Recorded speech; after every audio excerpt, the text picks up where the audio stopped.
사도행전 9장. 사울이 회심하다.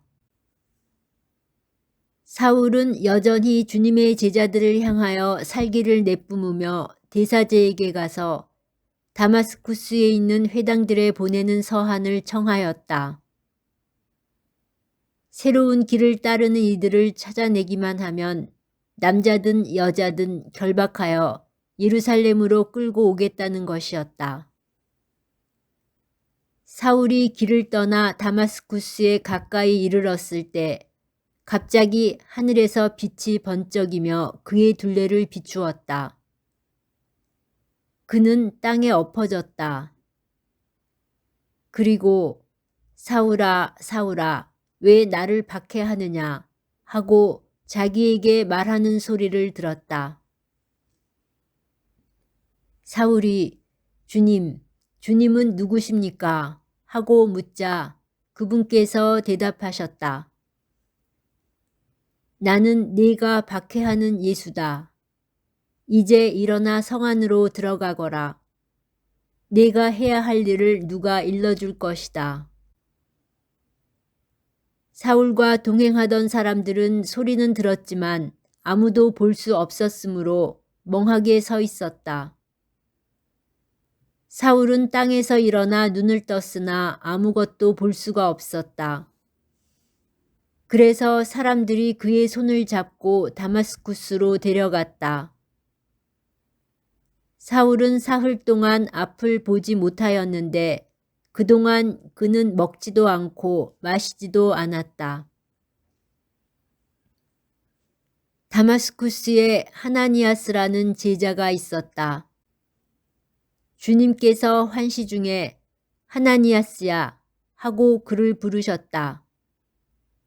그가 예 주님 하고 대답하자 주님께서 그에게 말씀하셨다.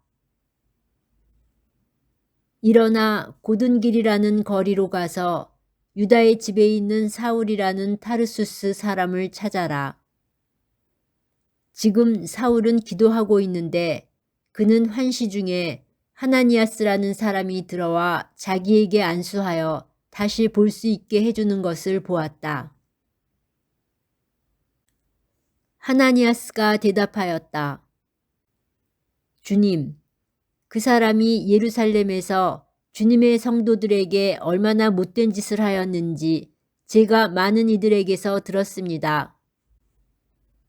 그리고 그는 주님의 이름을 받들어 부르는 이들을 모두 결박할 권한을 수석 사제들에게 받아가지고 여기에 와 있습니다. 주님께서 그에게 이르셨다. 가거라. 그는 다른 민족들과 임금들과 이스라엘 자손들에게 내 이름을 알리도록 내가 선택한 그릇이다. 나는 그가 내 이름을 위하여 얼마나 많은 고난을 받아야 하는지 그에게 보여주겠다. 그리하여 하나니아스는 길을 나섰다. 그리고 그 집에 들어가 사울에게 안수하고 나서 말하였다. 사울 형제, 당신이 다시 보고 성령으로 충만해지도록 주님께서 곧 당신이 이리 오는 길에 나타나신 예수님께서 나를 보내셨습니다. 그러자 곧 사울의 눈에서 비늘 같은 것이 떨어지면서 다시 보게 되었다. 사울이 다마스쿠스에서 복음을 선포하다.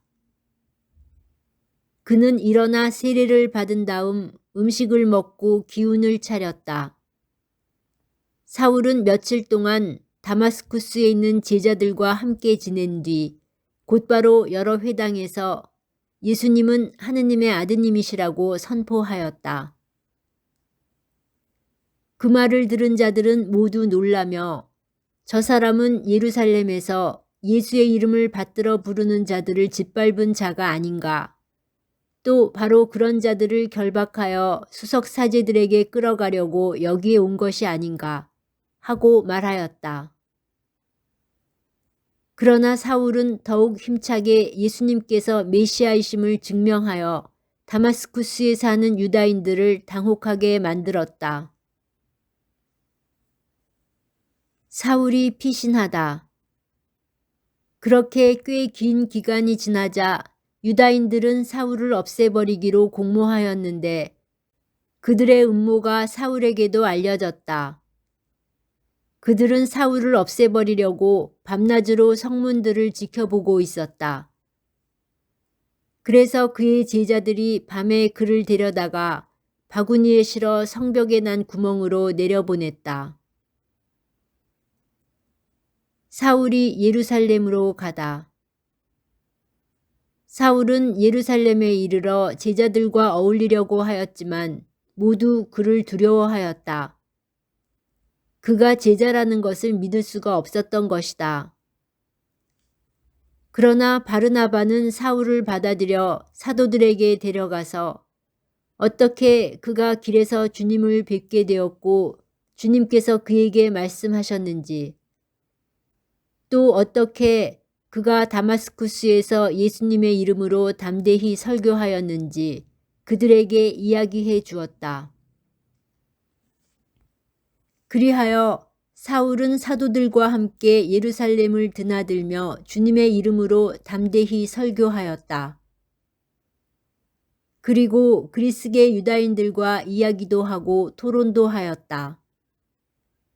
그러나 그들은 사울을 없애버리려고 벼르고 있었다. 형제들은 그것을 알고 그를 카이사리아로 데리고 내려가 다시 타르수스로 보냈다. 이제 교회는 유다와 갈릴레아와 사마리아 온 지방에서 평화를 누리며 굳건히 세워지고 주님을 경외하며 살아가면서 성령의 격려를 받아 그 수가 늘어났다. 베드로가 중풍병자를 고치다. 베드로는 모든 지방을 두루 다니다가 리따에 사는 성도들에게도 내려가게 되었다. 거기에서 베드로는 에네아스라는 사람을 보았는데 그는 중풍에 걸려 8년 전부터 침상에 누워 있었다.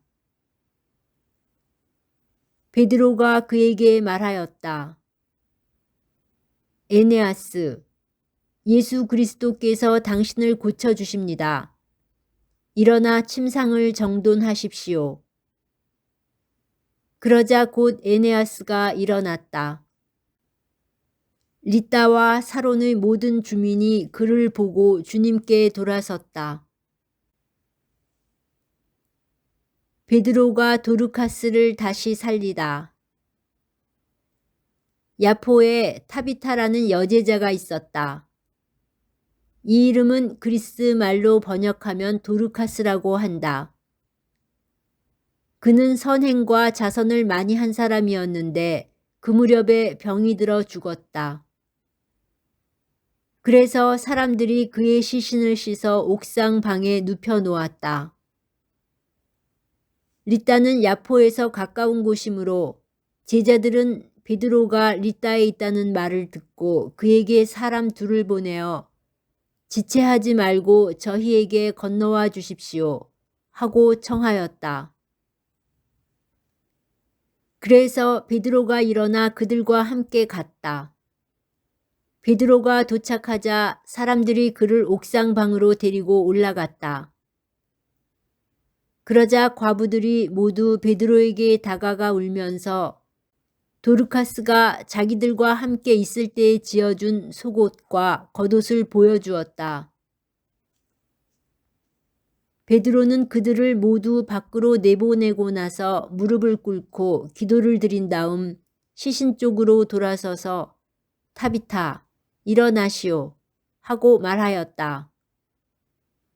그러자 그 여자가 눈을 떴다. 그리고 베드로를 보고 일어나 앉았다. 베드로는 손을 내밀어 그를 일으켜 세운 다음 성도들과 과부들을 불러 다시 살아난 도르카스를 보여주었다. 이 일이 온 야포에 알려지자 많은 사람이 주님을 믿게 되었다. 베드로는 한동안 야포에서 무두장이 시몬의 집에 머물렀다.